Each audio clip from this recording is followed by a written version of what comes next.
Hello， 大家好，歡迎大家嚟到新潮文頻道。今日我哋就要講，正當中國同埋不丹就住邊境嘅問題喺最新嘅談判裏面發生到良好嘅變化。不丹係想歸還到我哋中國1500平方公里嘅土地，明明所有嘢都向好發展嘅時間，突然就有一個國家表示到強烈嘅反對，而且仲話到不丹歸還1500平方公里土地俾中國嘅呢個行為，實際上就係嚟自於中國嘅侵佔，佢哋表示好睇唔過眼啊！嗱，呢個完全唔關事，身為局外人，但係喺度大大聲走嚟抗議嘅國家呢，就係印度啦。咁明明中國與不丹之間嘅邊境談判，領土嘅所屬都只不過係我哋中國同不丹嘅事，又何來關印度嘅事呢？點解印度會咁大反應？仲話我哋侵略不丹呢？轉頭翻嚟，我哋就會嚟到拆解當中嘅原因。再之後呢，我哋就講下嗱，中秋節咧就臨近啦，嗰班黃人啊就唔放過呢個機會，就諗住出嚟斂財喎。咁而家仲用到一個名義呢，就係白鴿黨話到嗱，我整呢啲白鴿黨嘅月餅，咁其實就係為咗幫阿六赤四去到籌旗嘅啫。咁呢個目的呢已經係非常之唔好噶啦。再講佢哋製造月餅嘅地方係無牌製造月餅噶。咁而家呢，就俾我哋香港警察聯同海關食環署冚咗佢個竇啦。咁轉頭翻嚟呢，我哋講下呢件事，睇下白鴿黨個無牌月餅嘅工場個衛生情況係有幾咁惡劣啊！喺節目開始之前做少少呼籲先，喺嚟緊嘅11月19號至到12月1號就會有我哋嘅新潮文雲南之旅嘅。今次呢，我哋就嚟到玩13日，行程內容都係由到我格仔親自設計，係有別於出面嘅旅行團嘅。想報名同埋查詢行程嘅朋友就可以 WhatsApp 過去+85268287447嚟到揾潘小姐查詢行程同埋報名嘅安排。再講一次，係 WhatsApp +85268287447揾潘小姐查詢行程嘅詳情以及係報名嘅事宜嘅。而另外，我亦都會喺今集嘅節目尾段嚟到做一個20多分鐘嘅今次旅程嘅詳細介紹嘅。想知道嘅朋友亦都可以翻到去呢條片裏面最後嘅20多分鐘嚟到了解一下今次由我親自設計嘅呢個團裏面嘅詳情，了解一下今次嘅雲南之旅係一次養生之旅嚟嘅，就特別適合一啲年紀比較大嘅朋友。想知嘅記得睇埋最後嘅20多分鐘影片啦。喺節目開始之前，請分享、讚好、留言、訂閱新潮文頻道、新潮文2.0頻道同埋我哋嘅 Facebook 專頁。跟住來就要講下不丹作為我哋中國嘅鄰國，我相信大家都大概了解呢個國家嘅存在嘅。因為講到不丹嚟講，提呢個國家嘅時候大家都會諗到佢嘅景色係相當之靚，亦都係聞名於世嘅，亦都被稱之為與世無爭嘅國度。而同樣地，不丹其實亦都係作為我哋中國陸地邊境接壤14個國家裏面其中之一個嚟㗎。喺以往嚟講，14個同我哋陸地接壤嘅國家入面，就有其中2個國家係依然未能夠確定所有嘅邊境歸屬問題嘅，亦即係存在住邊境嘅爭議。呢2個國家呢，就係印度同埋不丹啦。但係不丹喺面對住時至今日依然同我哋有領土爭議嘅時間，佢就並唔想呢個情況持續落去啦。所以喺近年嚟，中國同到不丹嘅邊境談判都係存在住一啲新嘅變化，係向好嘅方面嚟到發展嘅。而且根據消息報道，不丹仲想主動歸還1500平方公里嘅爭議土地嚟到俾我哋中國。自此之後咧，就可以解決到中國同埋不丹之間邊境爭議嘅問題，為到兩國嘅關係發展更上一層樓嘅。當呢個消息喺我哋今年2023年傳出到不丹要將1500平方公里嘅土地交還俾中國嘅時間呢個消息一出咗嚟嘅時候咧，最受影響嘅並唔係我哋中國或者係不丹，反而最受刺激嗰個咧係印度。印度當聽到不丹要歸還領土俾我哋中國嘅時間就直接嚟到直斥今次呢個行為咧係等同侵略。當然佢梗係指我哋中國侵略不丹啦。咁點解明明都唔關印度事，只係屬於中國同埋不丹之間解決領土爭議問題嘅談判取得突破性嘅進展，明明都唔關佢事啊，係我哋兩國之間嘅事啫。印度會對呢件事咁執着，表現咁不滿呢？以下落嚟，我哋就要嚟到講下當中嘅真實原因，同埋印度究竟喺南亞大陸裏面搞咗幾多嘅事，嚟到俾大家繼續認識一下印度呢個國家嘅所作所為噶。嗱，不丹咧其實就係位於南亞大陸嘅北邊，佢個土地面積都唔超過3.8萬平方公里嘅。佢嘅大細大概就等同於一個台省咁上下啦，只不過咧，不丹嘅人口係唔到80萬人嘅。雖然直至到今日，佢依然都同我哋國家之間咧係未劃定邊界嘅兩個國家嘅其中之一，但係相比於印度嚟講咧，我哋中國同不丹之間嘅關係就更加尷尬啦。點解咁講啊？因為我哋中國至今嚟講咧，都係未正式同不丹建立外交關係嘅，亦即係俗稱嘅未建交。由於兩國之間都係處於一個非正常嘅國家關係，所以咧好多人就誤會咗，以為我哋同不丹之間嘅關係咧係搞得非常之差喎。實情嚟講咧就唔係咁樣嘅。喺實際上，中國同不丹兩國之間嘅關係係十分之源遠流長嘅。喺血緣上，不丹嘅主體民族就係不丹族，不丹族咧就係屬於藏族人口裏面嘅旁支嚟嘅。而喺兩國嘅關係上面，不丹一直嘅外交領域都係支持我哋中國嘅。就係1971年，不丹就已經嚟到投票支持恢復新中國喺聯合國嘅合法權益。而且講翻再遠啲，歷史上嚟講咧，不丹曾經亦都係我哋中國嘅藩屬國嚟嘅。但係自從喺1910年英國殖民者入侵以後，就同不丹簽訂咗呢個普納卡嘅條約。自此之後咧，大英帝國啊就成為咗不丹嘅呢個所謂保護國啦，亦都被英國就列入為印度總督嘅管轄區裡面嘅。英國殖民者嘅介入就可以話到啊，為到不丹同中國兩國之間嘅邊境問題埋下咗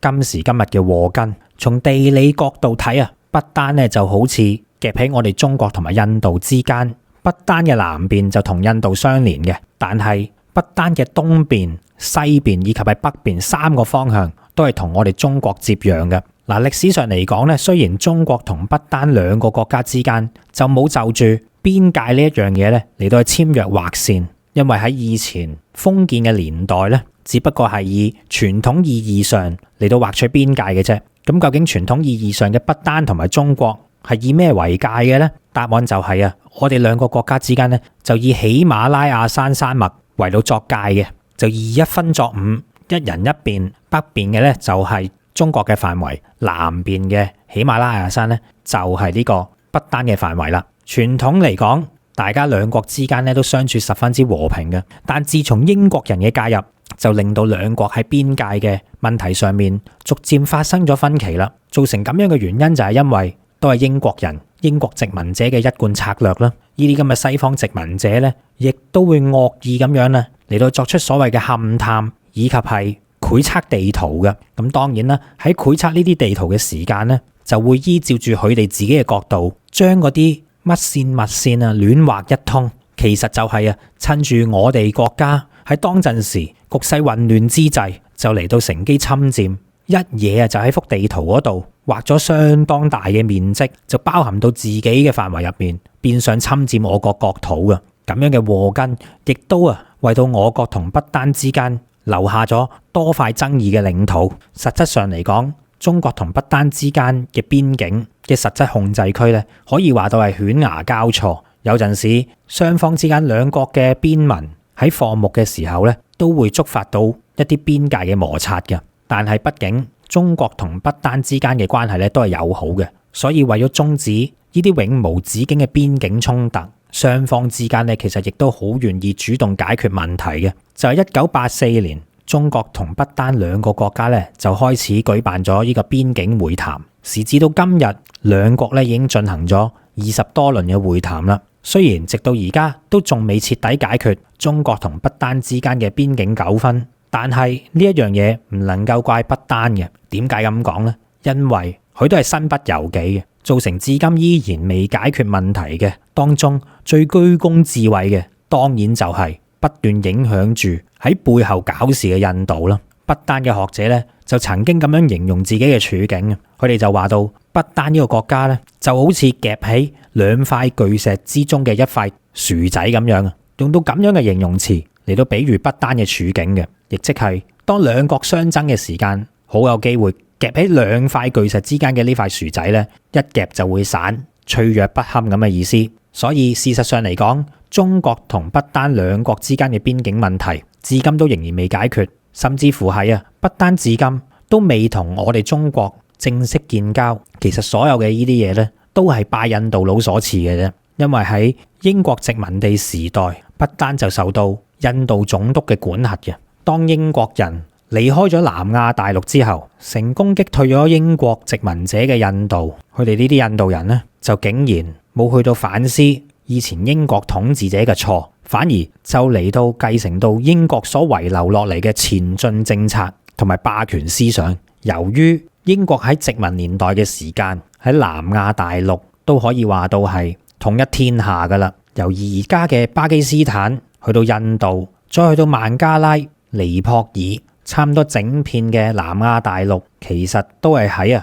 英國嘅統治者之下嘅啫。而印度人就一直認為到佢哋係要承繼翻英國所遺留落嚟殖民年代嘅所有土地嘅。呢啲咧就係佢哋嘅霸權思想嘅彰顯，以及係承繼英國前進戰策嘅彰顯。咁當然啦，英國殖民者喺嚟南亞大陸之前，其實印度呢塊土地上面都唔係一個真正意義上嘅大一統國家嚟嘅，而只不過係印度裏面嘅地方各個邦之間互相形成嘅一個獨立王國嘅一個聚集地嚟嘅啫。但係自從經過英國殖民統治之後，印度人嘅野心咧就開始打起上嚟啦。喺政治上面，新德里當局咧就將不丹係視為呢個特殊屬地嘅。冇錯，佢認為不丹就係真正意思上面印度嘅附庸國，就係因為咁印度對住不丹嘅主權咧就嚟到肆意咁樣去到一次一次咁踐踏嘅。就喺1949年被威逼嘅不丹政府咧就嚟到同印度簽約，所簽署嘅呢條條約咧就叫做印不永久和平與友好條約。表面上嚟講咧係一條和約，實際上嚟講咧就係要不丹將國防、外交等等嘅呢啲重要權力全部都要讓俾印度，等印度人幫佢話事嘅。呢一種咁嘅關係就由1949年去到我哋2000年代都一直係維持住咁樣嘅狀態嘅。不丹政府就唔甘於自己長期俾印度操控，所以就喺踏入咗千禧年去到2007年嘅時間就嚟到同印度簽訂咗印度不丹友好條約呢個新嘅條約嘅。目的咧就係為咗收回部分嘅國家主權嘅啫。雖然係咁，雖然不丹係收翻部分嘅國家主權，但係距離徹底意義上嘅獨立，不丹咧仲有好長嘅路要行啊。政治上就咁樣俾印度操控住啦，但係如果講到經濟上咧，就仲慘。喺經濟上面，印度同樣地都係深度掌控住不丹嘅經濟。就喺上個世紀70年代嘅中期，不丹政府財政總收入嘅一半以上，其實都係嚟自於印度人嘅。直至到去到2018年至2019年財年呢一年裏面不丹50%一半以上嘅國際援助資金咧，都係嚟自於印度嘅。不丹王國嘅上上下下，佢哋之間咧都有一個共識，呢個共識就係冇咗印度嘅話咧，佢哋係存活唔到落去嘅。而喺外交方面，不丹同樣係受到印度嘅強力鉗制嘅。頭先我哋講過啦，佢同我哋中國都未正式建交嘅。事實上嚟講，唔單止我哋中國，不丹只不過係同僅少部分嘅國家係否發展呢個外交關係嘅啫。喺長期以嚟，印度一直將整個南亞都視為佢嘅勢力範圍以內嘅，佢就完全學晒英國人嗰套，喺南亞地區嚟到推行殖民，或者係涉足到其他南亞國家嘅主權嘅相關事務，時刻限制住其他南亞嘅國家嚟到同其他嘅國家進行到外交發展嘅關係，亦都係印度常用嚟干涉嘅伎倆嘅。簡單啲講，印度其實就喺南亞嘅呢片大陸上面玩緊長臂管轄，而只不過同美國唔同嘅就係佢長臂管轄嘅對象就係所有嘅南亞國家，而美國就係全世界咁嘅啫。即係話到印度喺自從佢建國以嚟趕走咗英國殖民者之後啊，佢都係行緊一個咁樣嘅策略，認為自己咧係南亞上面嘅一方霸主，所有嘅南亞國家都要聽佢講，仲要係實質干涉埋人哋嘅內政嘅。時至到今日，不丹就同包括印度在內嘅54個國家同埋歐盟咧係建立咗外交關係嘅啫。喺美國嘅紐約同埋瑞士嘅日內瓦，不丹都設有聯合國嘅代表處嘅。但係得意嘅地方就在於，至今嘅不丹都係冇同任何一個聯合國嘅五常國家係有建立外交關係嘅，包括美國在內，佢都係冇建立外交關係㗎。所以我哋中國唔係一個特別嘅孤例，因此唔好聽嗰啲有心媒體喺度亂作，話到不丹之所以同中國冇建立外交關係，就係因為大家嘅關係差，甚至乎話到中國恰佢呢一啲，全部都係唔正確嘅信息嚟嘅。印度以咁樣嘅方式嚟到操控不丹，唔俾佢同其他嘅國家建交，甚至乎係一個聯合國五常嘅國家，佢都係冇建交上嘅。當印度發現不丹同其他國家合作稍為有啲進展嘅話，印度就會施以呢個所謂嘅迅速重拳嚟到出擊，從中作梗嘅。甚至乎喺有啲極端嘅情況底下，印度甚至乎會親自落場喺佢不丹同埋想建交國之間嚟到去製造困難同埋衝突嘅。當中最典型嘅代表就係要數翻2017年中國同印度喺朗洞地區嘅對峙事件啦。雖然話呢個係中國同印度喺朗洞嘅對峙事件啦，但係朗洞地區實質上呢係我哋中國同不丹兩國嘅爭議領土嚟嘅。朗洞地區佢嘅結構大概係咁樣嘅，佢就係位於中國西藏亞東縣下面嘅亞東鄉嘅南端。喺呢度呢，我俾翻幅圖大家睇下先。圓圈圈住嘅位置呢，就係朗洞地區啦。咁大家見到嘛？呢個位置所接壤到嘅呢，就係不丹，但係佢隔離呢，就有一個叫做錫金嘅國家。錫金呢個國家呢，其實已經係冇咗噶啦，因為根據到印度嘅前進戰略，南亞嘅霸權主義，其實佢一早就已經喺70年代嘅時候已經將錫金吞併咗啦。呢個就係印度喺南亞施予霸權最佳嘅例子。但係我哋中國咧係唔承認錫金係印度嘅一部分嘅呢個事實㗎，所以我哋依然係會標誌住錫金呢笪地方。咁好啦，雖然名義上錫金仲存在咧，但係實際上嚟講咧，錫金就已經被印度吞併啦。但係朗洞地區同到錫金接壤嘅嗰一邊咧，其實係冇領土爭議嘅，因此我哋先至可以話到朗洞地區嘅土地爭議咧，其實只不過係屬於我哋中國同不丹自己嘅事，係完全唔關印度人事嘅。更何況錫金只不過係佢非法吞併嘅地方。咁好啦，喺了解完朗洞地區大概嘅位置之後呢，我哋就將點解中國會同印度喺朗洞地區發生對峙嘅事件繼續講落去咯。2017年嘅6月中旬，為咗加強我國對朗洞地區嘅控制力度，咁樣喺呢個時間呢，我哋就喺朗洞地區實質控制嘅範圍入面呢，嚟到修建道路，以方便我哋進出嘅。但係喺我哋修建道路開工都唔夠2日啫，印度軍隊咧就竟然擅自進入闖入到我國嘅領土，嚟到阻撓修路嘅工作。之後咧就爆發咗中國同印度軍隊喺朗洞地區之間長達73日嘅對峙。但問題就在於，正如我哋頭先話齋啦，朗洞嘅問題，佢嗰啲爭議嘅邊境領土地區其實唔關你印度事噶。我哋喺朗洞地區同印度控制嘅錫金嗰一邊，早就已經劃晒界，冇你哋印度人嘅事噶啦。即使係有領土問題，都只不過係我哋同不丹之間嘅事啫。因為根據到1890年中英簽訂嘅中英會議藏印條約裏面錫金國早就同我哋冇任何嘅領土爭議噶啦。所以印度呢個舉動咧，擺到明就係做架樑多管閒事嘅啫。當時印度以咩理由闖入我哋嘅朗洞地區呢？印度就以自己係不丹嘅保護國嘅身份，就話到咧自己係有義務嚟到幫助不丹維護所謂嘅合法權益為由，就嚟到去闖入我哋嘅朗洞地區搞事嘅。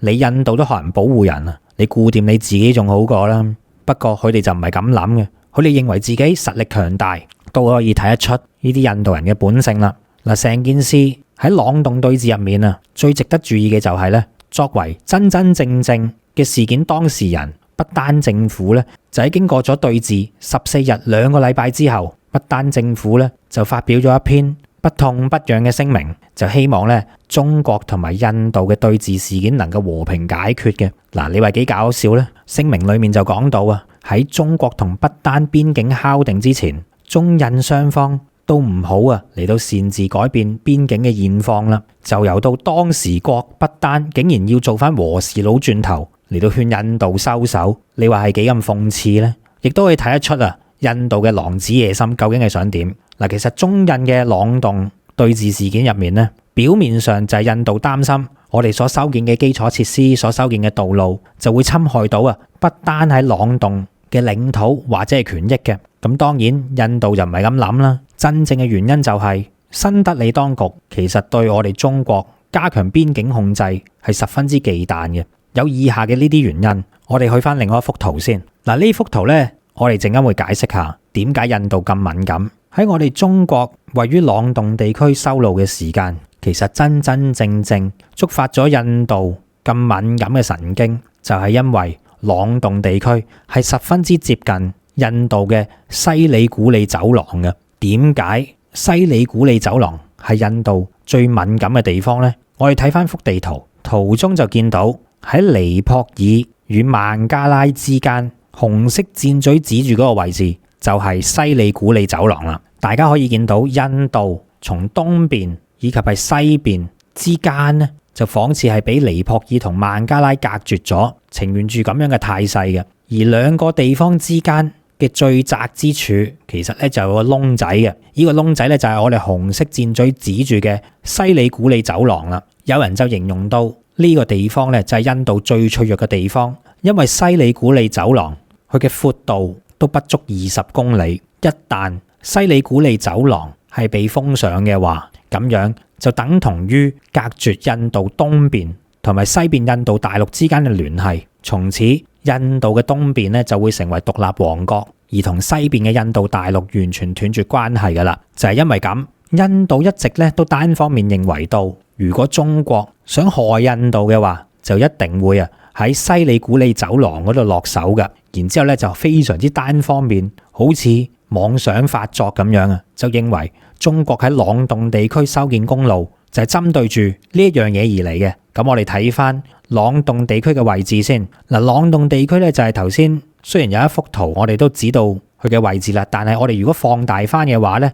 綠色箭嘴指住嘅嗰個細位啊，嗰一忽仔咧，其實就係朗洞地區嘅位置。綠色箭嘴指住嘅嗰個位啊，就係呢一度啦。印度就認為中國如果喺朗洞地區部署軍力，就可以直搗西里古里走廊，因為雙方之間咧係非常之近嘅。睇地圖我哋都可以睇得到啦。一旦插住印度嘅呢個咽喉，就好似呢幅圖咁樣啊，只有17公里闊嘅古里西里走廊，就被印度認為等同於叉住佢條雞頸一樣。呢幅圖咧都表現得一覽無遺啦。嗱，我哋再睇下另外一幅西里古里走廊嘅一個位置圖。嗱，呢幅撇除其他接壤國家嘅印度地圖裏面咧，我哋就可以睇到當中呢個位咧真係相當之窄，好似好脆弱咁樣。位於亞東縣嘅朗洞地區，如果要出發去到西里古里走廊嘅話，都大概只不過係100公里左右啫，用到唔需要3個鐘嘅時間。其實正常嘅軍隊揮軍直下嘅話咧，亦都可以立即封住呢一度。印度人一直都係咁樣認為嘅，因為印度就繼承咗英國戰略邊界嘅思維，佢哋所追求到嘅呢，就係呢個所謂嘅本土絕對安全嘅，所以喺佢哋印度人嘅心目中呢，係需要有緩衝地、緩衝嘅邊界嘅，而恰好不單就係呢一個被印度視為東北部邊境地區嘅重要緩衝地帶所構成嘅重要一環。咁我哋睇到啦，地圖裏面其實若然朗洞地區係由到不丹所完全包含嘅話，咁喺印度人嘅眼中，中國若然要揮軍直下西里古里走廊嘅話呢，就要通過錫金嗰邊長推直進，起碼所推進嘅路線沿途咧都係佢哋印度人嘅地方，就認為咁樣係安全得多嘅。印度媒體咧就一直大力渲染到一旦中國同不丹之間嘅邊境係敲定咗，不丹將土地還翻俾中國咁樣咧西里古里走廊咧就將會無險可守噶啦。呢個就係2017年印度直接派軍隊去朗洞地區搞事嘅其中一個原因。而第二個原因，印度借朗洞地區搞事就係要維持去印度喺南亞嘅呢塊大陸上面嘅所謂霸權地位，保持對南亞小國嘅影響，走路出嚟喺度扮大佬，成個宗主國咁嘅款，嚟到借此立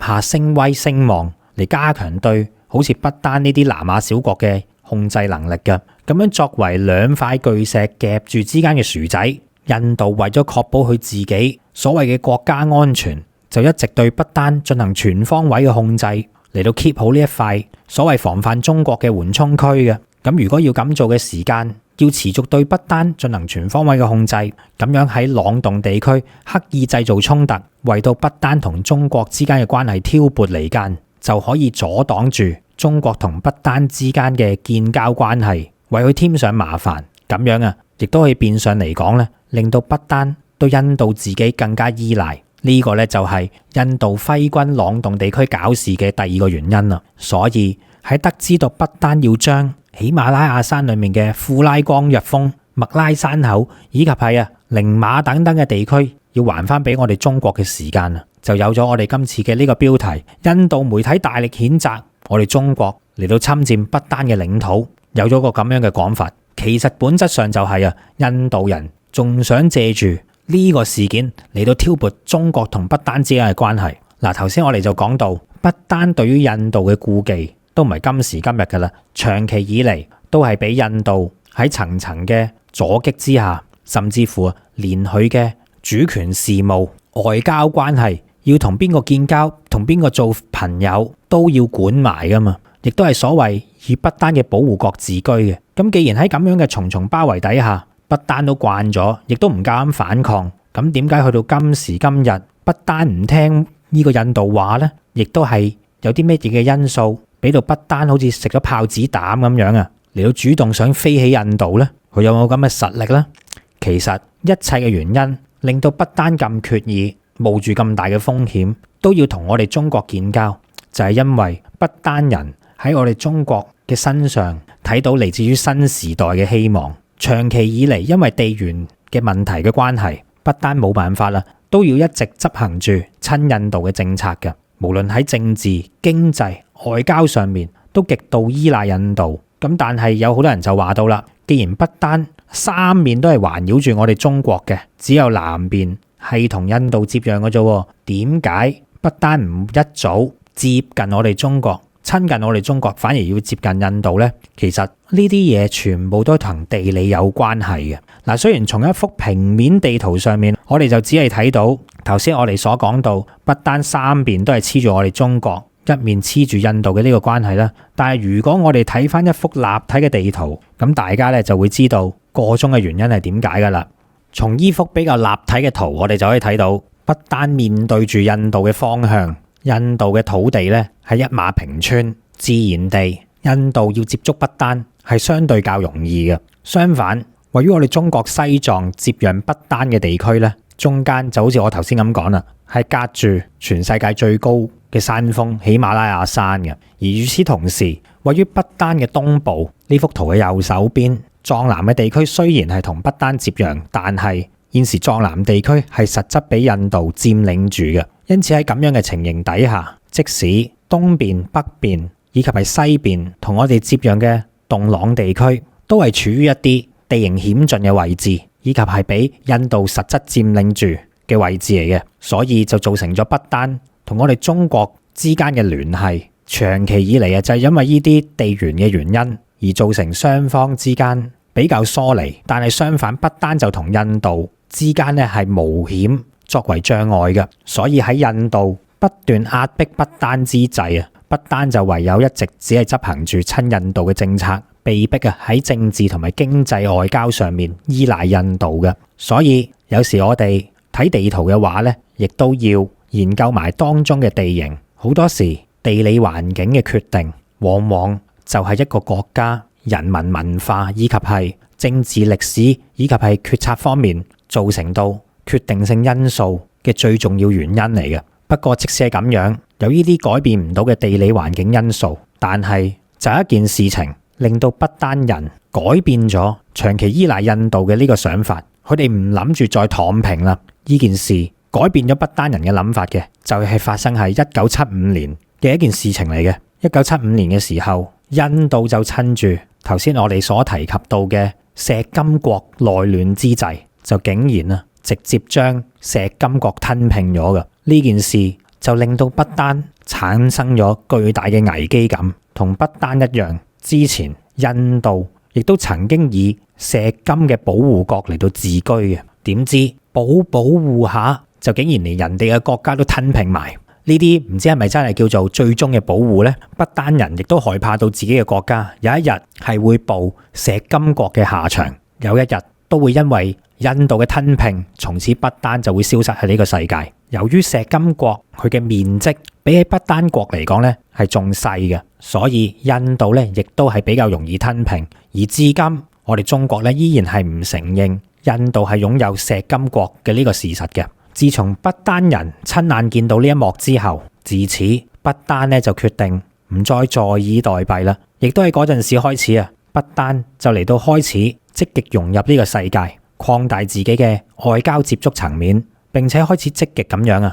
嚟到同我哋中國接洽，打破喜馬拉雅山嘅障礙，嚟到推動兩國邊境之間嘅敲定同埋互相建交嘅事宜嘅。時至今日，我哋國家嘅經濟崛起，亦都為到我哋嘅鄰國提供咗一帶一路倡議。不丹就更加堅定佢自己嘅做法。睇到一帶一路倡議之後不丹向到我哋中國靠攏嘅態度就更加堅定，更加明顯。因為不丹好明顯咁見到其他嘅南亞國家喺同到我哋中國合作嘅時間係真真正正見到有好處帶嚟嘅，而且喺帶嚟呢啲好處嘅時間係唔需要擔心到被中國吞併嘅，而且中國亦都唔會喺合作嘅同時嚟到施加額外嘅條件，更加就唔好講到會干預佢嘅內政同埋外交啦。反觀不丹同到印度合作嘅項目，全部都係一潭死水，根本毫無前途可言嘅。如果要話到同印度合作，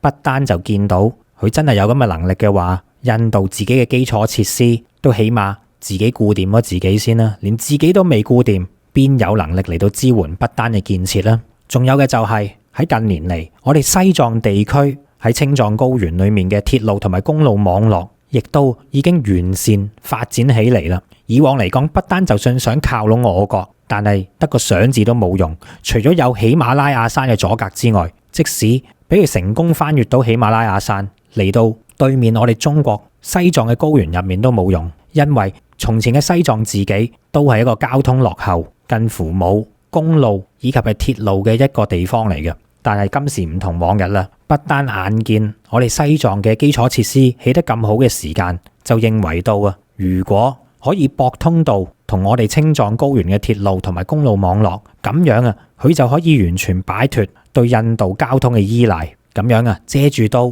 青藏高原嘅鐵路同埋公路咧，亦都可以借道中國嚟到同全球範圍裏面更加多嘅地方嚟到尋找商業機會。不丹佢睇得好清楚啦。不過如果要參加一帶一路倡議嘅話，其實不丹係需要同我哋中國嚟到去建立翻一個正常嘅外交關係先得嘅。因為而家雙方嚟講咧，都仲未正式建交嘅。點樣擺脫印度長期嘅鉗制，嚟到同中國簽訂未定嘅國界，嚟緊將會係中國同不丹之間建交路上面最大嘅絆腳石。不丹必須要克服呢一點先得嘅。除此之外，講到民族嘅血緣同埋歷史文化上面，頭先我哋講到啦，不丹族就係藏族嘅分支嚟嘅，而且大家嘅信仰文化都係接近。喺所有嘅呢啲客觀因素底下，其實不丹更加願意去到同我國西藏關係嚟得更加密切、更加友好，就多於印度嘅。其實正如我之前話齋啦，睇啲人樣、睇啲衣着、睇啲建築物嘅特色都好清楚，不丹就近乎係成個另外一個西藏咁嘅樣。反觀同印度，無論從樣貌、身形、衣着、文化上面所有嘢都格格不入，根本一睇就知係完全冇關聯嘅。不丹嘅民眾因為同西藏咁接近嘅關係啊，佢哋就認為到要融入到西藏地區嘅經濟發展，同埋喺對外貿易上面做起生意，幾乎咧可以話到係無縫對接嘅。所以即使要頂住同印度反面嘅巨大壓力，不丹人咧都依然堅持到啊，你要同我國商討邊界，要將1500平方公里嘅土地還翻俾我哋中國，徹徹底底解決咗呢啲邊界問題嘅時間啊，上邊咧就可以啊立即同到我哋中國進行建交，然之後加入一帶一路，再嚟到啊同我國西藏完全接軌嘅。終於喺經歷咁多年嘅談判以後，其實咧我哋中國同不丹已經就住解決邊境問題上面嘅框架達成咗一致協議噶啦。2年前2021年10月嘅中旬，我哋中國就已經同不丹簽訂咗關於加快中北邊境談判入面嘅3步走路線圖裏面嘅相關諒解備忘錄噶啦。喺一般嘅外界都普遍認為到啊，呢個備忘錄嘅簽署咧就係中北兩國解決邊界爭議嘅里程碑，為到未來兩國正式建交奠定基礎嘅。而去到今年嘅3月下旬，不丹首相策林亦都喺訪問歐盟一眾國家嘅期間呢，就嚟到接受到比利時自由時報嘅訪問嘅時候，就表示到啊，中北兩國咧就將會喺短期之內嚟到舉行會談，為到最後兩國邊境嘅條約嘅最終簽署已經摩拳擦掌，做足晒準備噶啦。就係因為不丹首相策林講完呢番話之後啊，就立即引嚟全個印度嘅輿論轟動，印度媒體以及係印度人亦都認為到啊，不丹之所以有咁樣嘅行為，就係印度外交影響力嘅失敗，隨之而嚟啊，就會為到印度帶嚟軍事上新嘅威脅，就表示啊要做翻啲嘢嘅。其實印度根本就冇從不丹自身嘅角度去到哪怕係一絲咁樣啊去考慮過，只係不斷承繼住英國殖民者霸權思想嘅影響，不斷利用不丹作為所謂嘅緩衝地，以及係南亞勢力影響嘅分支。但係呢一切面對住日漸強大嘅中國，同埋喺中國更加宏大嘅方案以及嘅棋局入面，呢啲印度不切實際嘅思想同埋陰謀，最終都將會係無補於事嘅啫。而家不丹同我哋中國所簽訂嘅邊界協議簽就簽緊噶啦，咪即管睇下印度你夠唔夠膽出兵不丹，甚至乎出兵去攻打我哋咯。但係講到嚟呢度嘅時間啊，我哋必須對住印度要有第二個注意。嗱，現在我哋將個鏡頭焦點就放翻喺印度本國國內先。近期由到印度總理莫迪所提出到嘅印度製造戰略就不斷受挫喎，咁樣就反而證明到我哋中國千祈唔可以幫助印度嚟到去發展供應鏈同埋交通嘅。嗱，最近印度對住我哋中國都可以話到係十分古怪。較早之前印度咪不斷打壓我哋喺印度經商嘅中國企業嘅，而家印度咧又話唔打壓咯，但係我哋同印度之間嘅關係，尤其喺兩國邊境上嘅爭議，其實一直都冇得以解決，關係一直都唔能夠正常化嘅。所以點解喺兩國邊境線嘅爭端上面冇得到緩和嘅跡象嘅同時啊，印度竟然就決定似乎唔再對中國嘅企業嚟到施壓呢？原來佢又係想打住一啲鬼主意啊！印度莫迪而家咧就嚟到改變策略，佢嘅最新戰略咧就係試圖利用中國嚟到發展到屬於佢哋印度嘅製造業嘅呢一樣嘢。莫迪已經認清楚，並且會將呢個戰略嚟到去逐步咁樣啊，去到穩定推進嘅。嗱，從第一季度嘅數據顯示，印度嘅經濟咧就有超過6% 嘅增長喎。咁樣呢個數字嚟講咧，喺而家嘅環境都係相當之理想嘅。對比翻全球嘅增長率嚟講，都可以話到莫迪政府佢嘅雄心咧，都唔係話到係完全空想咁簡單嘅。不過與此同時，印度國內嘅噩夢就不斷傳嚟。之前我哋都報道過啦，本世紀最嚴重嘅火車相撞事故就係由到印度嗰3列列車相撞嘅時間去到造成嘅。再嚟嘅咧就有耗資成170幾億盧比嘅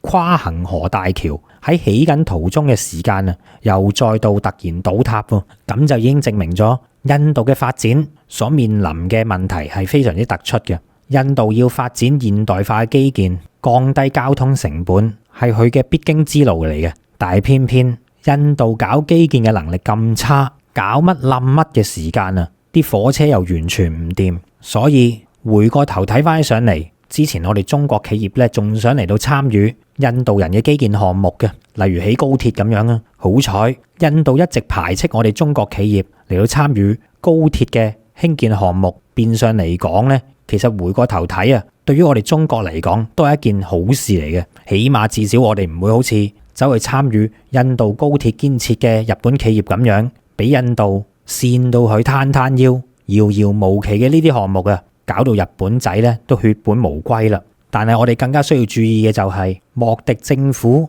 佢依然係死心不息、雄心勃勃咁樣啊，去到提及佢嗰啲所謂嘅印度製造戰略嘅。點解我哋要小心佢呢個戰略啊？因為正如我哋所講到，莫迪係諗住借我哋中國過橋嚟到幫佢實現呢個印度製造戰略嘅。因此莫迪政府咧現在佢就唔係好似之前咁，唔係好似前幾年咁樣啊，嚟到煽動印度人打爛中國產品啦。相反，莫迪就諗住吸引中國企業嚟到喺印度建立具有一定程度嘅供應鏈，跟住等中國企業大量喺印度建立供應鏈之後咧，就會慢慢去到發展屬於佢哋印度自己嘅製造業，然後咧就起中國企業嘅飛腳嘅。關於呢個目標，雖然而家睇上嚟可以話都係遙遙無期，十劃都未有一撇，因為而家印度嘅所謂製造業眼下睇咧都係非常之渣嘅啫。好多嘅情況底下，印度嘅呢啲所謂製造業咧，都係從中國進口材料之後嚟到進行一啲簡單嘅加工。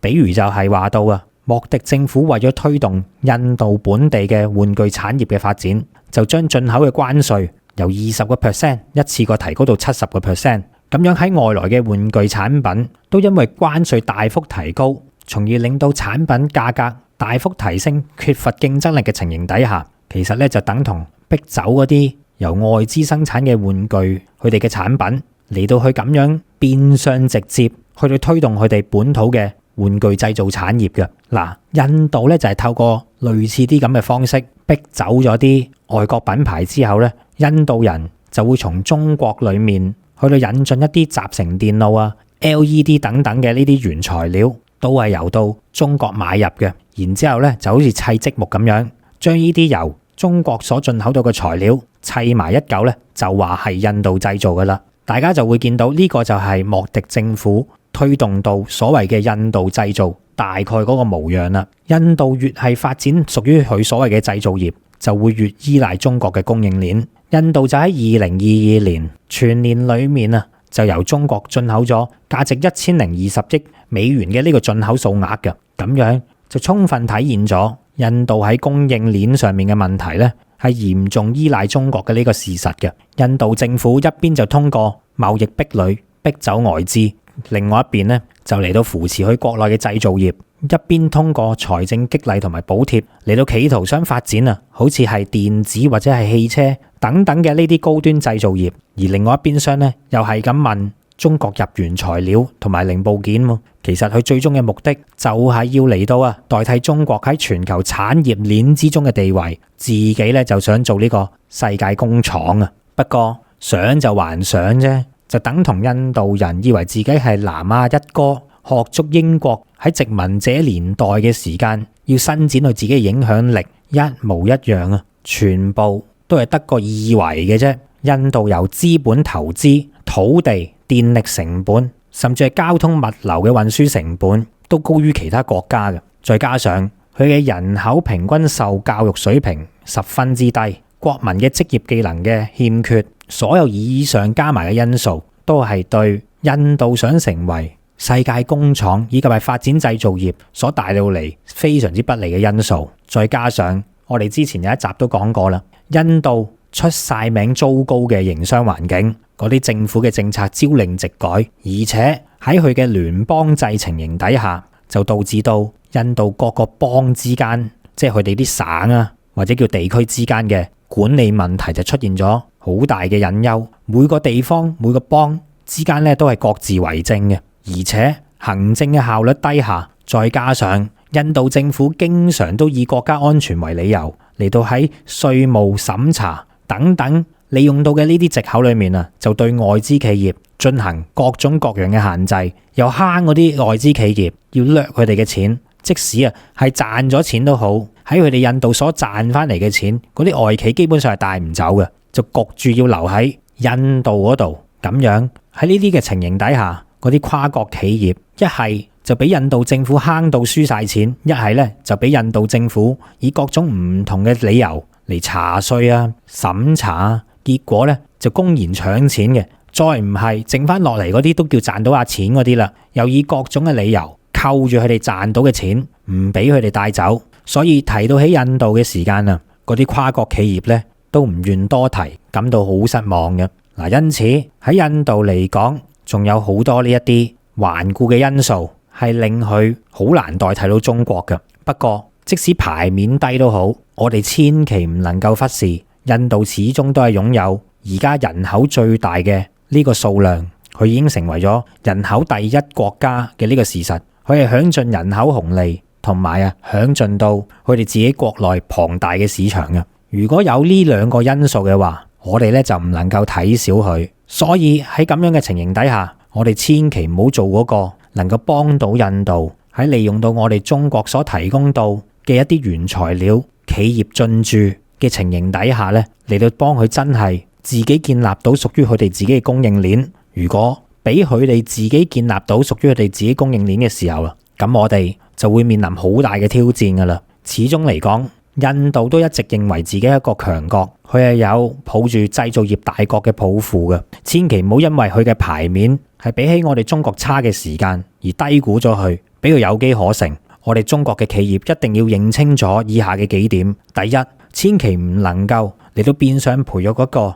屬於我哋中國潛在巨大供應鏈嘅競爭對手，最好就係同佢斷絕關係。第二嘅就係中國嘅企業一定要認識到前車可鑑，喺印度就算你賺到錢都好，都唔一定能夠攞翻嚟中國㗎。小米公司嘅巨額資金被扣就係一個典型案例。第三點要注意嘅就係千祈唔能夠幫助印度發展基建同埋交通，因為受害嘅往往就係你自己。幫佢起完嘢之後就步日本嘅後塵，俾印度坑到完全係可以話到係血本無歸嘅。喺嚟緊嘅將來，我哋中國絕對唔會放棄製造業大國、世界工廠嘅呢個地位嘅，亦都意味住我哋係唔會將呢個寶座拱手相讓俾印度嘅。因此，極其量我哋中國嘅企業只能夠喺印度起一啲組裝廠，令到印度繼續長期依賴我哋中國，無法擺脫到我哋中國嘅原材料半製成品嘅依賴。千祈唔好將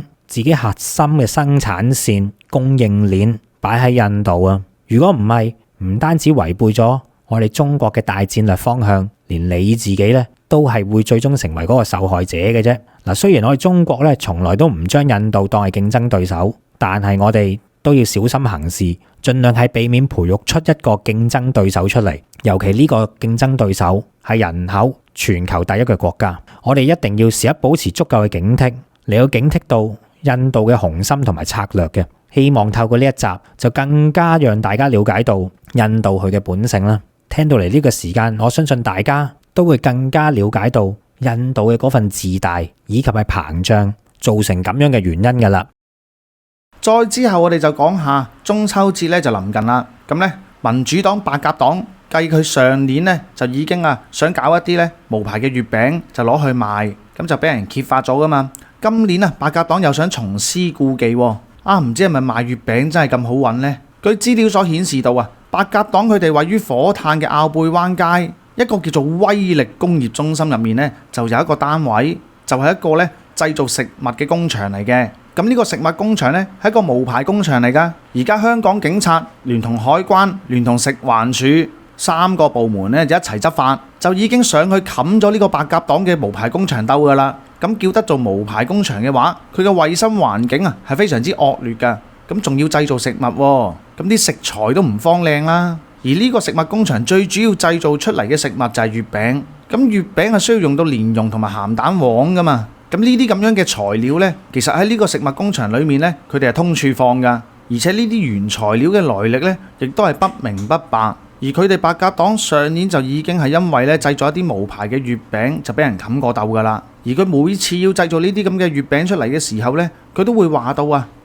我哋呢製造呢啲月餅攞出去賣，我哋啲收益啊，全部都會攞嚟支持阿6尺4林卓廷噶。哇，講到好似呢，佢係白鴿黨係得阿林卓廷一個明星咁樣，同埋咁樣講呢，就係想嗰啲黃人又傻更更咁樣呢，去到買佢啲月餅券。而佢哋呢，雖然係粗製濫作咋，但係佢呢啲無牌月餅呢，一啲都唔平噶。佢哋為咗嗰啲所謂嘅手足錢呢，每一盒嘅呢啲無牌月餅就定價去到248蚊噶，咁就取其好意頭248、248啊！但係其實佢哋賣完呢啲月餅之後，有冇去將啲收益真真正正撥到俾阿林卓廷6尺4呢？就冇人知噶。咁所以就算有黃人係聽緊我哋個頻道都好啊，就算你係真心支持阿6尺4都好啊，都唔好咁傻仔去買呢啲月餅啊，食咗又冇益，仲要啲錢都唔知係咪真係落到林卓廷個袋，轉個頭呢，賣完月餅攞到呢啲錢就走去移民英國，而阿林卓廷呢，就坐喺林卓廷呢，仲坐喺監獄裏面就食西北風嘅啫。而當民主黨佢哋呢一個咁嘅非法嘅月餅製造工場係爆咗鑊之後，亦都有記者呢，就上到嗰個非法工場嘅地址嗰度呢，好衰唔衰？嗰個民主黨嘅中委阿莊榮輝呢，就咁啱喺個月餅工場嗰度行出嚟，然之後佢就俾啲記者朋友問到口啞啞，仲企圖淡化佢哋呢開呢個非法月餅工場嘅呢件事啊，就話到我莊榮輝係同啲 friend 喺度整下月餅仔咁啫嘛。我哋呢就唔係用呢個白鴿黨嘅名義去做嘅。佢以為咁樣講就會有人信。不過雖然話到而家呢個非法嘅月餅工場係俾警方食環署同海關係冚咗檔，咁但係喺未冚檔之前，佢哋製造咗幾多月餅呢？個數量有幾多呢？製造咗之後有冇派發到去一啲地方嗰度儲存呢？即係例如係以前佢哋白鴿黨嘅一啲辦事處啊，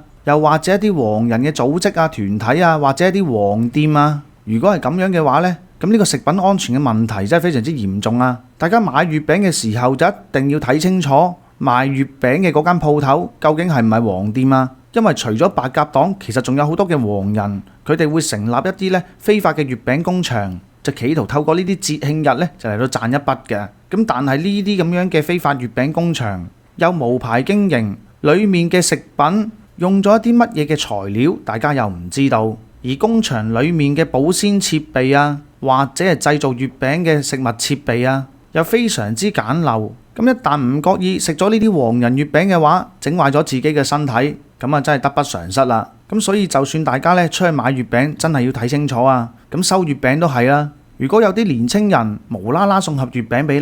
你，而嗰盒月餅又不明來歷嘅，又或者係攞個美心嘅月餅盒裝住呢啲白鴿黨嘅月餅送俾你，咁你打開個月餅嘅包裝紙嘅時候亦都要睇清楚啊，就避免食到呢啲非法嘅月餅啦。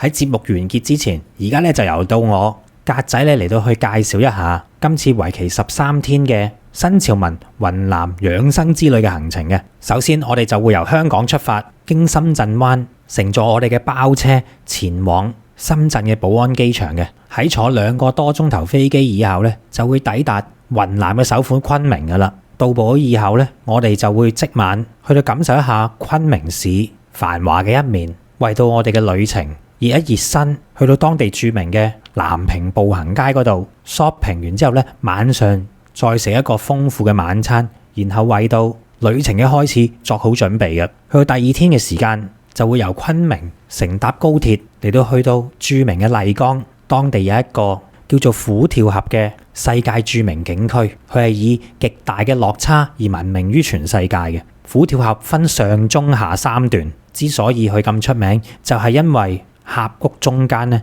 就係長江嘅上游金沙江，而兩岸呢，就係玉龍同埋哈巴2大雪山，所以當長江水衝到去呢2大座山嘅中間嘅時間呢，就會形成咗個急轉彎，加上江面最窄處只有20-30米，喺咁大嘅落差同埋咁窄嘅環境底下，就會造成到江水奔騰洶湧，喺虎跳峽兩岸安全地欣賞到呢個長江第一灣，以及係附近嘅景區景色，就係我哋第2天嘅行程啦。去到第3日，我哋就會去到玉龍雪山嘅景區。由於今次係一次養生之旅，所以咧我哋就並唔會爬到咁高嘅地方嘅。趕到嚟呢個時間，參觀玉龍雪山景區嘅雲杉坪就啱晒我哋啦。佢個海拔唔算太高，但係依然可以喺雲杉坪裏面欣賞到整個玉龍雪山景區嘅景色，再加上喺附近擁有到玉龍雪山嘅雪水所融化到嘅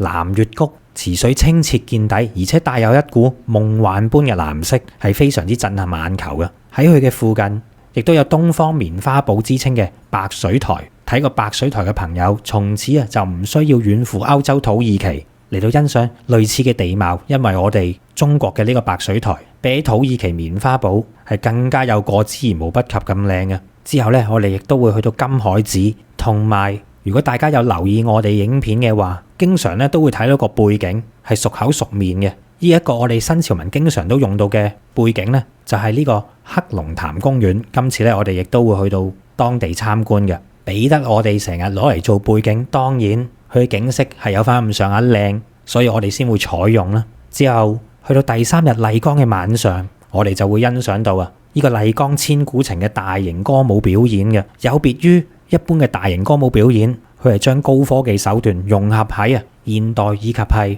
傳統一新嘅歌舞劇入面，透過咁樣嘅形式嚟到表達到麗江千年嘅歷史同埋傳說，就啱晒啦。好多嘅觀眾反映到都係非常之精彩嘅。去到第4天，我哋繼續會留喺麗江，因為景點多到玩都玩唔晒嘅關係第4天嘅早上呢，我哋就會嚟到悠閒嘅麗江古城嘅南部，嚟到參觀歷代麗江木氏土司嘅府邸嘅。呢座府邸亦稱為木府，由於佢係古城裡面嘅地標，所以咧仲吸引咗好多電視同埋影視作品喺呢度取景，例如有電視劇《木府風雲》以及係錢王嘅劇組咧嚟到前嚟拍攝嘅。之後咧我哋就會轉移到古城嘅另一方，去到四方街嗰度去到俾大家感受一下麗江古城嘅鬧市。呢度曾經係茶馬古道上面嘅交易中心，喺明清時期已經係雲南商貿嘅樞紐嚟㗎啦。嗱，講到嚟呢度咧，都係第4日嘅熱身行程嚟嘅啫。因為我哋將會去到比起繁華嘅麗江古城中心裏面更加恬靜嘅束河古鎮。有朋友就話到束河古鎮仿如咧，好似10年前都仲未有咁多人前往嘅麗江，係比較清幽，同埋可以更加接觸到古代嘅氣氛嘅。但係唔好以為咁樣就完結啦，因為我哋就將會去到另一個古鎮白沙古鎮。白沙古鎮咧就位於麗江城嘅北邊嘅。相比起上嚟，仲有更加多朋友就話到白沙古鎮咧係仿如20多年前嘅麗江一般所保留到嘅古色古香風貌、空氣同埋環境咧係保留得更加原汁原味嘅。咁當然我哋亦都要去埋呢度啦。然後去到行程嘅第5日，我哋喺玩完3日麗江，住埋3日同一晚嘅酒店之後咧，就會轉移到去雲南另一個非常之出名嘅地方，好似係大理啦。嚟到大理，當然就要去睇一睇背靠蒼山、面臨洱海，大理嘅地標象徵，亦都係擁有到1000年歷史喺當地非常之雄偉嘅建築物之一嘅崇聖寺三塔文化旅遊區啦。喺呢度咧，我哋就會乘坐索道，亦即係纜車嚟到前往青碧溪蒼山大峽谷，嚟到欣賞中國最大嘅象棋棋盤、俯仰洱海同埋崇聖寺三塔嘅整個環境非常之美不勝收。之後第6日，我哋亦都會繼續喺大理嘅。要深入認識大理，當然要去到大理嘅博物館啦。喺大理博物館，我哋就能夠睇到當年嘅大理國裡面嘅一段歷史，同埋欣賞到好多大理國嘅文物嘅。之後咧，我哋就會去到雙廊古鎮嚟到影翻幾張靚相。古鎮裡面咧係充滿住歷史文藝以及清新嘅氣息，加上佢係背靠洱海，環境十分之美麗嘅。然後咧，我哋就會去到大理嘅張家花園嚟到欣賞呢個繼承咗白族民居特色、既細緻又精美嘅呢個建築物，仲可以欣賞到當地嘅民族節目，去到一邊品茶一邊睇表演嘅。然之後咧，我哋就會去到大理古城，去睇一睇呢一個位於蒼山腳下、風景秀麗、昔日古代南詔國以及係大理國嘅都城。喺古城裡面分佈咗14處市級或者以上嘅重點文物保護單位，亦都承繼住大理嘅文化、宗教以及係民族文化嘅。我哋當然唔可以唔去呢一度啦。跟住咧，我哋就嚟到行程嘅第7日，就會由住咗2日嘅大理出發到去我國3大地熱區之一嘅騰衝嚟到去嘆世界嘅。唔講唔知道，其實我哋中國嘅地熱溫泉嘅資源亦都係相當之豐富嘅。騰衝身為我哋中國3大地熱區之一，所擁有到位於該區嘅溫泉就有80多個，佢嘅廢泉係遍佈整個騰衝各地，有一泓熱海之稱嘅，其景觀同埋水溫亦都係全國罕見。由於騰衝佔到我哋中國已知嘅溫泉數量差唔多成1/4咁多，當然我哋係要集中火力嚟到去感受一下啦。一到達騰衝嘅時間我哋就嚟到參觀當地非常之出名嘅騰衝火山熱海景區。呢度呢係一個國家5A 最頂級嘅景區嚟㗎。之後呢，當然唔係齋睇啦，我哋仲要感受，我哋呢就會去到當地嘅一個最豪華嘅5星級溫泉——騰衝嘅和順柏巒溫泉嗰度浸溫泉。嗱，如果大家呢只係曾經去過類似日本等等嘅呢啲地方浸溫泉嘅話，咁就一定要試下屬於我哋中國人嘅溫泉究竟係點樣㗎啦。當中嘅質量絕對係值得我哋自豪同埋光榮嘅。屬於我哋中國人嘅溫泉絕對唔差得過日本嗰啲嘅。喺浸完溫泉食完牛肉火鍋當晚一覺醒來，去到第8天，我哋就會出發到去參觀芒市嘅猛獾大金塔嗰度。嗱，由於呢笪地方呢已經係差唔多去到中國與緬甸之間嘅邊界啦，所以當地嘅建築物呢亦都好有東南亞嘅色彩嘅。以猛獾大金塔咁去計，佢係屬於我哋中國其中一個少數民族傣族所設計嘅皇宮建築風格嚟嘅。猛獾大金塔佢嘅外表金光閃閃、宏偉高大，係當地芒市嘅標誌性建築，亦都係當地傣族人民嘅聖地嚟嘅。而與之對比嘅有金，當然有銀啦。喺佢嘅隔離，亦都有猛獾銀塔，當中呢座銀塔係以純白為到基調嘅。有好多人就形容到猛獾銀塔直頭睇起上嚟好似假嘅一樣，影相咧係特別出眾嘅。兩座塔，一座金，一座銀，喺色彩上面咧形成鮮明嘅對比。喺嚟到接近東南亞嘅地方，當然亦都要去到當地嘅孟巴拿西珍奇園嗰度嚟到見識一下全國少見嘅大量古樹木，以及係世界罕見嘅直化沐浴石嘅。佢喺呢個奇珍園裏面所展出到嘅就有4個大字：稀奇古怪。而去到堪稱嘅亞熱帶植物當中，呢度嘅古樹好多都有超過過百年嘅歷史，而有500年歷史以上嘅古樹亦都係多不勝數，絕對值得嚟呢度參觀嘅。之後咧，由於我哋咁近到中緬嘅邊境，我哋當然要去埋中緬嘅口岸，亦即係著名嘅中緬一條街。喺呢度咧已經接近出到我哋中國嘅國家門口，用隻眼一睇就可以睇到對面嘅緬甸㗎啦。咁當然我哋唔會走過緬甸啦，然後咧亦都會去到著名嘅一寨兩國。呢個一寨兩國顧名思義就係位於中緬邊境之間嘅一座中緬邊陲小鎮。我哋咧就位於中國嘅嗰一側嚟到去參觀。喺呢度咧應該就係離緬甸最近嘅中國地方啦，嚟到感受一下當地傣族同埋景頗族嘅風土人情，亦都係非常之值得一去。尤其係嗰度所拍出嚟嘅相片咧，非常之漂亮。之後咧，我哋就會翻去騰衝嗰一度，因為咧我哋喺騰衝咧係會連住3日嘅，所住到嘅當然都係騰衝著名嘅溫泉酒店啦。不過嘆還嘆，我哋去到第9日，喺前一晚浸完溫泉，朝早食完早餐之後咧，就會嚟到田西抗戰紀念館嚟開始我哋第9日嘅行程嘅。由於雲南嘅西部係當年我哋中國抗日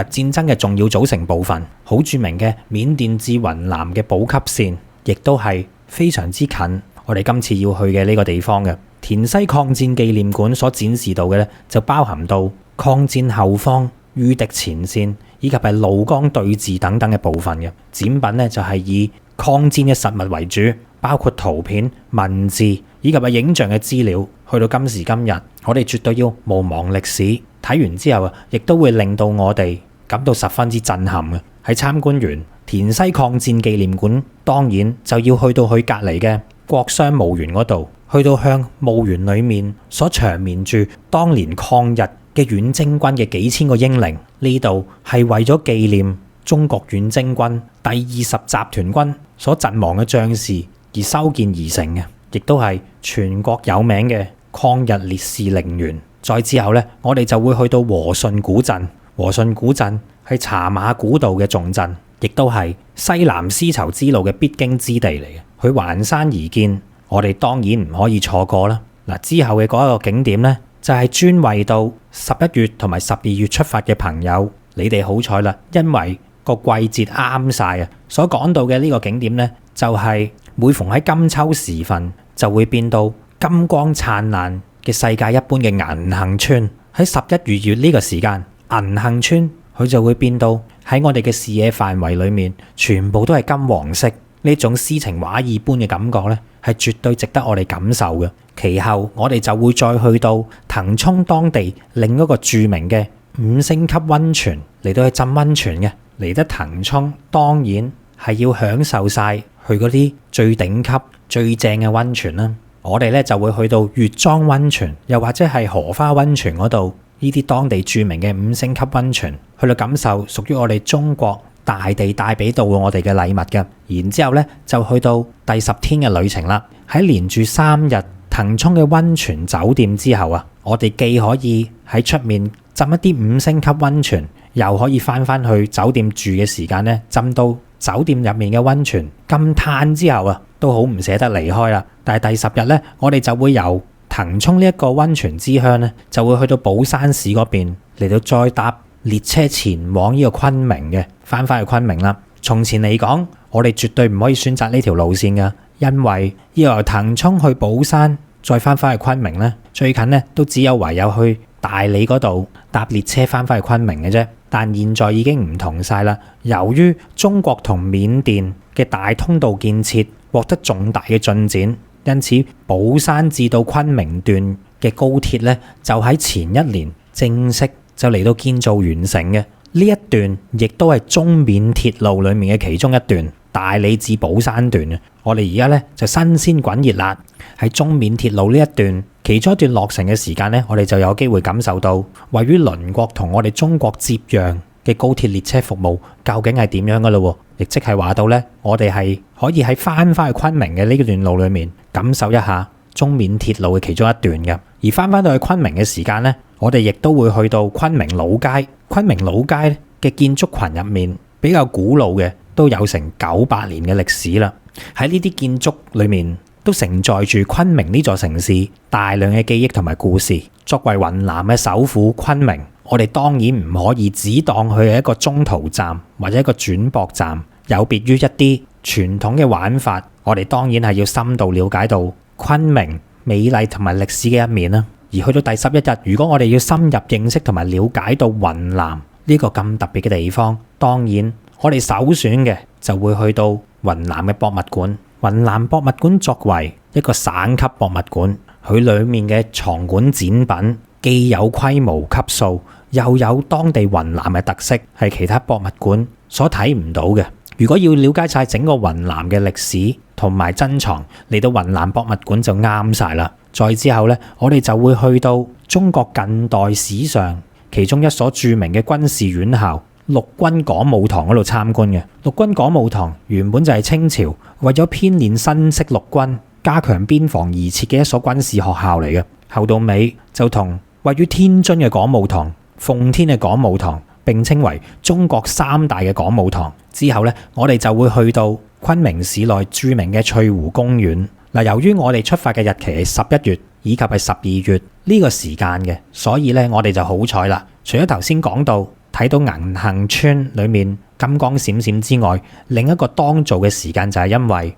喺昆明市內有大量嚟自於西伯利亞嘅海鳥咧，為咗避過呢個嚴寒，就會嚟到春城呢一度嚟到去避寒嘅。因此，當我哋去到有春城之稱嘅昆明呢啲咁靚嘅公園嘅時間啊，都會有大量嘅海鳥聚集嘅情形俾我哋去到睇到嘅。當你隨手準備一啲麵包碎啊、乾糧啊，隨手向天空一揮嘅時間啊，就會可以惹嚟海鳥嘅啄食嘅。大家咧亦都不妨去到雲南嘅呢啲公園啊，去到餵下海鳥都仲得㗎。加上當地呢啲公園嘅風景十分之漂亮，絕對咧可以影得出一張你心目中想要嘅靚相嘅。之後嚟到行程嘅第12日，既然親近得動物嘅話，倒不如就去埋著名嘅昆明動物園嗰度參觀仲好啦。昆明動物園出晒名，係一個體驗相當之好嘅動物園嚟嘅，全國都聞名嘅。喺裏面呢，就有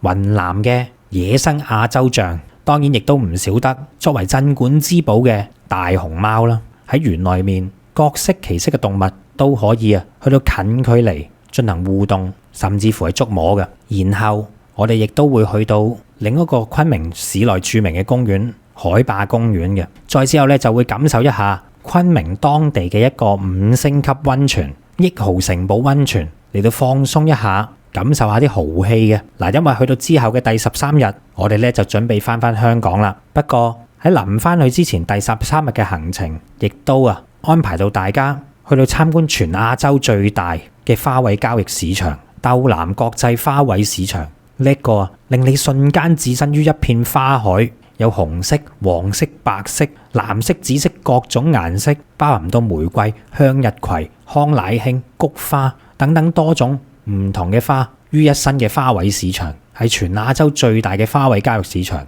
我驚大家去完之後唔捨得走添啊！不過都冇辦法啦。第13日就係我哋最後一日嘅行程，我哋咧就會由昆明搭飛機前往深圳，然後再乘坐我哋嘅包車經深圳灣翻香港嘅。咁樣咧就嚟到結束到我哋13天嘅行程啦。喺呢度需要注明嘅就係呢個團咧係特別適合年紀比較大嘅朋友去到玩嘅，而且我哋喺行程裡面所坐嘅到嘅旅遊巴都係我哋俗稱嘅飛機椅旅遊巴。喺我調教到整個行程嘅時間咧，亦都係就住年紀有翻咁上下嘅朋友去到度身訂造嘅，所以大家會見到留喺同一笪地方嘅日子會比較耐啲、嘆啲，腳步放得慢啲、輕鬆啲嘅。有興趣嘅朋友就快啲聯絡 WhatsApp +85268287447揾潘小姐報名同埋查詢行程。再講一次，係 WhatsApp +85268287447揾潘小姐報名同埋查詢行程。一旦決定咗，手腳要快啦，因為我哋新潮文嘅新潮之旅咧，從來報名速度同埋滿額嘅速度咧都係好快嘅。喺呢度咧要講聲唔好意思先，希望大家會中意我格仔親自設計嘅呢個行程。咁好啦，今日我哋嘅節目時間就嚟到呢一度。臨結束之前，請分享、讚好、留言、訂閱新潮文頻道、新潮文2.0頻道同埋我哋嘅 Facebook 專頁。咁我哋今日嘅節目時間嚟到呢度，拜拜。